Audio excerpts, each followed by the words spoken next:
Define Nano S is quiet, compact, and it's built for mini ITX water-cooled systems just like this one, but watch out, if you get one, Josh might just show up at your house randomly. Fractal Design Define Nano S is small, quiet, and built for mini ITX water-cooled systems just like this one, but if you get one, watch out, because Fractal Josh might just show up at any minute! You know, Kyle's full of shit. Ugh. Well, that was immersive. Yeah, Paul's still not here yet. We've been here for like an hour. Dude, let's get the hell out of here. Screw it.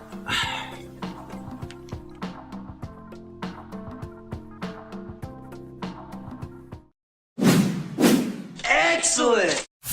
What's up guys and welcome to my build video for July. I planned out all of these parts at the beginning of this month in my July builds video, so check that out and stay tuned for my August builds video where I'm going to have a couple more builds for you and you can help me decide which one I will put together for next month. Links to all these parts is down in the description below, and there's also a like button down there. You should click that if you enjoy monthly build videos. Okay, let's go over all these parts before we move on to me actually assembling the thing. This is a $1,200 build that will be awesome for PC gaming and VR, by the way, and the case is going to be the NZXT S340. This is the black and red version, and I'm told this is a slightly new revision with some upgrades, so I'll show you guys what those are. Of course, we need a processor, so that's going to be the Intel Core i5-6600K, the most reasonably priced overclockable quad-core Intel processor.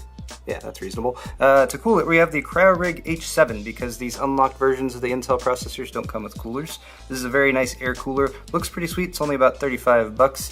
For our motherboard, we have the MSI Z170A Gaming M3, which is a sort of mid-range Z170 board. Has all the features we need. It's black and red. It matches, you know. And what else do you need from a motherboard? And it's MSI.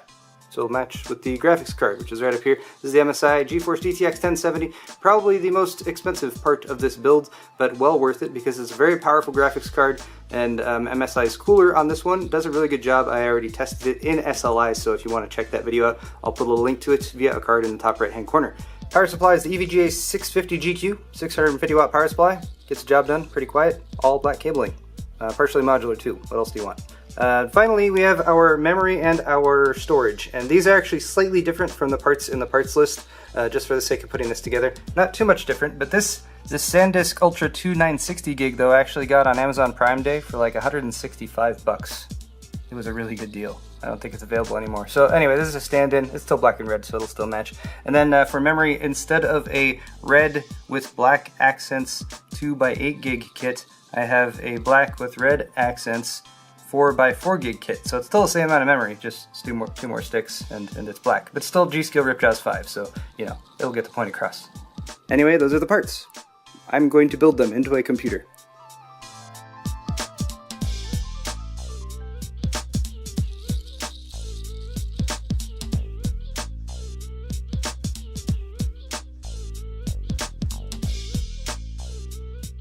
So let me quickly run down the updates to the S340 case here. First off, the ever so popular cable management bar, very distinct right here to manage the cables, has been made a little bit narrower by about 5 millimeters. This is to allow for thicker radiators, so such as the Kraken X41. You can now fit it in. You can fit it in there a little bit more easily, which is always helpful. The next update is on the bottom. The power supply filter at the bottom has been upgraded, so I'm guessing they maybe made the plastic a little bit sturdier, or just sort of redesigned it to make it more sturdy, more easy to actually pop on and off, and again, it goes on and off pretty easily there, so that's nice. And finally, we have a PCIe slot base cover that has been added, which honestly I'm not 100% sure what that means, because I do not have that much familiarity with the original S340.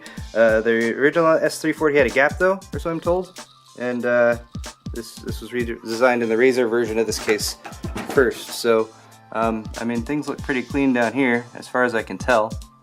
You do have this panel here which can be shifted back and forth, this little slot panel, and you can remove it too if you want. Other than that, I mean, everything's pretty tidy down here, so can you guys in the comments let me know what is different about this compared to the original S340, because I can't really tell.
And the build is complete. Let me just wrap up with some closing thoughts here, guys, and some comments on how this build went. I really, really like how it turned out, especially these being all off-the-shelf parts. It's kind of got, you know, the black main color, red as a secondary, and then some white accents and highlights in there as well.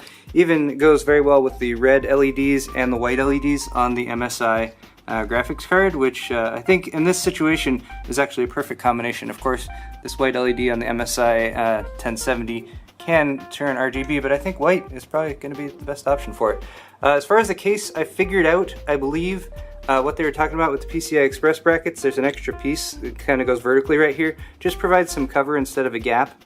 You do have to remove it to install a graphics card, so probably depending on the graphics card, since this was a taller one, I did have to pop that off to remove it, but all in all, it just kind of cleans up the back. I believe the CryoRig H7 seems to be doing a really good job. Everything's really quiet right now. I haven't installed Windows yet. I will be installing Windows 10 and doing a few basic tests to give you guys some performance and following up on that with another video. But installation for the CryoRig was not bad at all, especially if you've installed an aftermarket CPU cooler before.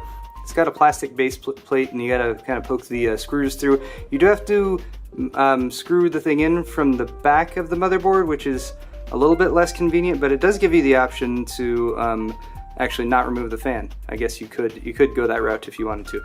Other than that though, I think anyone who happens to get this particular setup and build this particular system will be very happy with it. I'm expecting it to be very powerful as well. If I was to do anything different with this build, I'd probably take this 140mm fan from the top and move it to the front. Right now there's no front intake, so it definitely has negative air pressure. I think it's still going to work fine, but that's just something I would do out of preference.